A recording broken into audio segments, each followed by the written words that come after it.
بسم اللہ الرحمن الرحیم اللہم صلی علی سیدنا و حبیبنا و نبینا و مولانا محمد مبارک وسلم. معزز ناظرین، السلام علیکم ورحمۃ اللہ وبرکاتہ. سیدنا ابراہیم خلیل اللہ علیہ السلام کے مبارک خانوادے کا تذکرہ جاری و ساری ہے.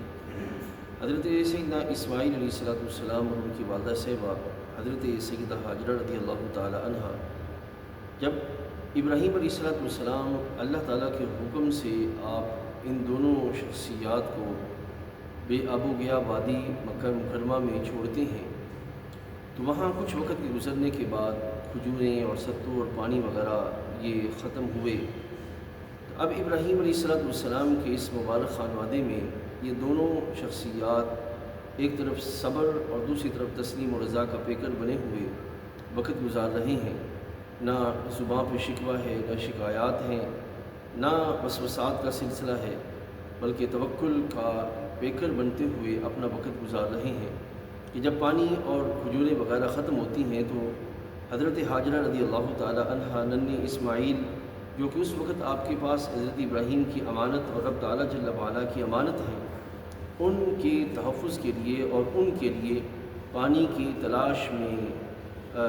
کبھی صفا اور کبھی مروہ کی طرف آپ جو ہے وہ چکر لگاتی ہیں. معزز حاضرین، خاص طور پر خواتین، آپ غور کیجئے گا کہ اسباب کو اختیار کرنا یہ اللہ تعالیٰ جل وعلا کی انبیاء علیہ السلام کی سنت رہی ہے،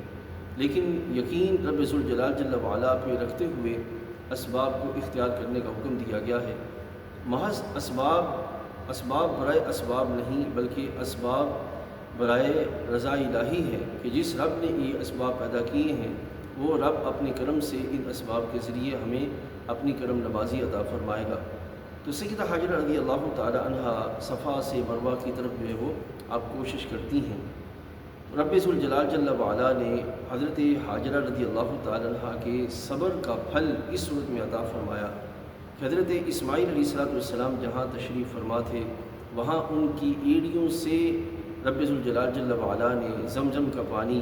یعنی کہ ایسا پانی عطا فرمایا کہ جو تب سے لے کر آج تک جاری و ساری ہے اور قیامت تک کے لیے اپنی برکتیں جو وہ لوگوں کو عطا کرتا رہے گا. رب تعالیٰ کا فضل اس کے ذریعے لوگوں کے درمیان جو وہ جاری رہے گا. آج کی جو معزز خواتین ہیں، خاص طور پر مسلم خواتین، ان کے لیے یہاں سبق یہ ہے کہ وہ اپنی جو دینی ذمہ داریاں ہیں اور اپنی جو آئلی ذمہ داریاں ہیں،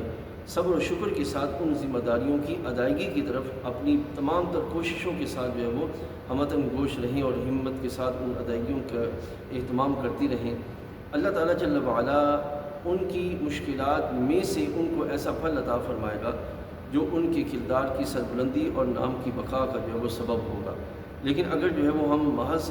حالات کی سختی میں شکوہ شکایات کی طرف چل پڑیں گے تو ہو سکتا ہے ہمارا کردار کی پستی لوگوں کے درمیان ہمارے نام کی کمزوری کا سبب بن جائے. تو یہ اس وقت میں وہ اصل ضروری ہے کہ اس رستے کو اختیار کیا جائے اور ان شخصیات کا بنیادی مقصد بھی یہی ہے کہ ان کے مبارک کردار کے ذریعے اپنی زندگی کو روشن کرنے کا اہتمام کیا جائے. اللہ تعالیٰ جل وعلا ہمیں سمجھ و عمل کی توفیق عطا فرمائے.